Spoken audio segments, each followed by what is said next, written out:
It's an all-in-one package po. Maganda siya sa mga retail businesses like grocery store, hardware, pharmacy, kung saan meron na tayong customer display on top. In this setup po, this is really good for loyalty setup, especially if you want na yung customer natin nakakapag-earn ng points. So as you can see po in my screen, the system generates a QR code already from that specific customer. So what I have here is my loyalty card in a digital setup. Hi everyone, this is Rose once again from BitPOS. Welcome to another year of innovation, technology, and business solution. So in this video po, I am going to show you another solution where BitPOS offers a loyalty reward program for your customer to boost your sales. So before I dive in with the process, I'm going to introduce the unit that I'll be using and the devices that I'll be using in this video. So I already have here my POS setup. This is a really good package. It's an all-in-one package po. Maganda siya sa mga retail businesses like grocery store, hardware, pharmacy.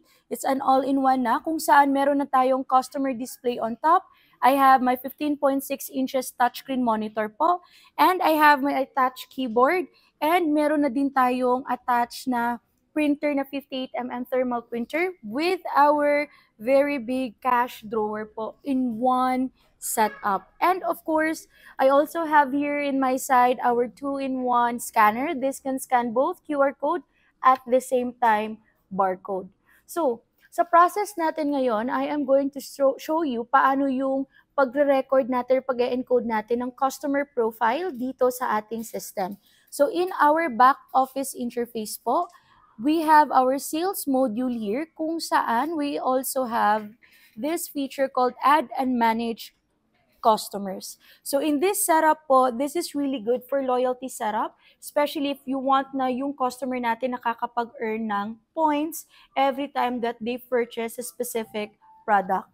So example, if you have a pre-made card, meaning yung card na gawa na and i-assign na lang po natin sa ating mga customer, you may able to record the card number here. Ganyan lang. So I'll just choose a random number. Under the short name po, you can record the name of the customer po. Let's say I have here Sir Jesril. Ayan. Tan. And then the address, I have it QC. Tapos yung price type niya will be retail. Phone number in order for us to offer promotion to our customer para ma-text natin siya.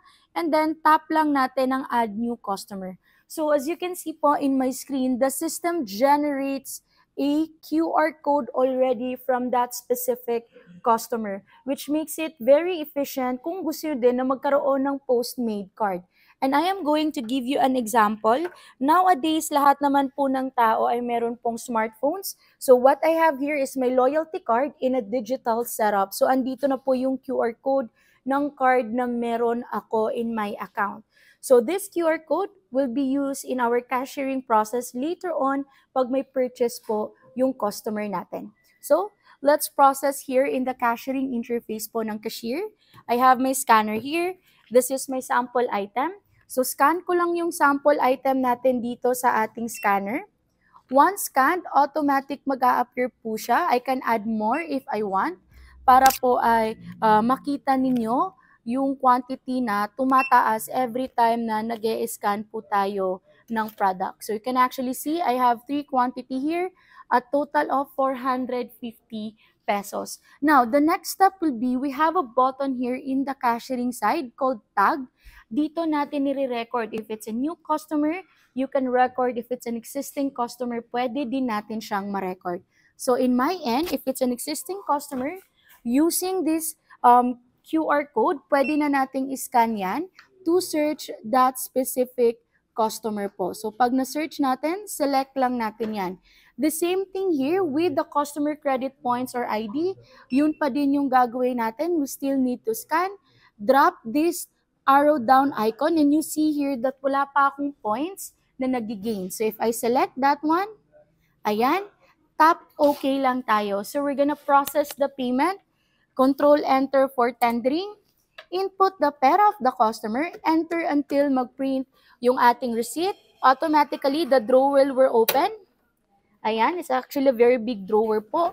And here you will see po, sa receipt mismo natin, naka-indicate na po yung points na nakuha ng ating customer. Ayan, you can actually see there the points and then the card ID po. So napakaganda because it is already indicated here in the receipt. Hindi na nila kailangang mag-check-in balance doon kay cashier. But of course, if the customer requested a check-in balance, pwedeng-pwede pong gawin ni cashier yan as long as the customer have their IDs. Ayan, scan lang po natin, drop down po, and you will see here on the screen yung total points na na-earn ng client natin for our purchase, which is 0.45 points, the same on what we have in the receipt. Okay? This process enhances your sales that build loyalty and of course to power up your business with rewards. Imagine the possibility here in Bitpos. So if you want to know more about how to boost your sales in your business and how to provide solution in your setup, do not forget to message us in our Facebook page and you can book an online demo.